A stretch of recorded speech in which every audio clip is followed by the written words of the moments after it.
சூப்பரான டேஸ்டான தக்காளி மோர் குழம்பு 5 மினிட்ஸ்ல எப்படி செய்யறது அப்படிங்கிறத பார்க்க போறோம். ரொம்பவே சூப்பரா இருக்கும். கண்டிப்பா நீங்களும் ட்ரை பண்ணி பாருங்க. சுட சுட சாதத்துல இதை போட்டு சாப்பிட்டோம்னா ரொம்பவே டேஸ்டா இருக்கும். இப்போ ஒரு பேன்ல எண்ணெய் ஊத்திக்கலாம். எண்ணெய் நல்லா காஞ்சதும் 1/4 டேபிள் ஸ்பூன் கடுகு, 1/2 டேபிள் ஸ்பூன் வெள்ளை உளுந்து, பட்டை மிளகாய் 2, பச்சை மிளகாய் 1, 1/2 டேபிள் ஸ்பூன் ஜீரகம், கருவேப்பிலை கொஞ்சம், ஒரு பெரிய வெங்காயம் சின்ன சின்னதா கட் பண்ணது. இதை வந்து நல்லா வதக்கி விட்டுக்கலாம். இது கூட தக்காளி வந்து ஒரு தக்காளி போட்டு அதையும் நல்லா வதக்கி விட்டுக்கலாம். போதுமான அளவு நம்ம உப்பு போட்டுக்கலாம். மஞ்சத்தூள் ஒரு 1/4 டேபிள் ஸ்பூன் போட்டுக்கலாம்.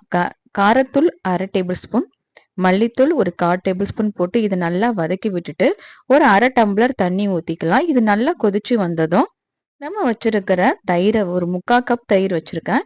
ஸ்டவ் ஆஃப் பண்ணிட்டு இதை கூட நம்ம ஊத்திக்கலாம். வேக வச்ச உருளைக்கிழங்கு ஒரு 2 இதை வந்து நம்ம இது மேல போட்டுக்கலாம் நம்ம. இப்போ இது எல்லாத்தையும் நல்லா மிக்ஸ் பண்ணி விட்டுட்டு லாஸ்டா கொத்தமல்லி இலை தூவி விட்டுட்டு சாதத்துல ஊத்தி சாப்பிட்டோம்னா ரொம்பவே டேஸ்டா இருக்கும்.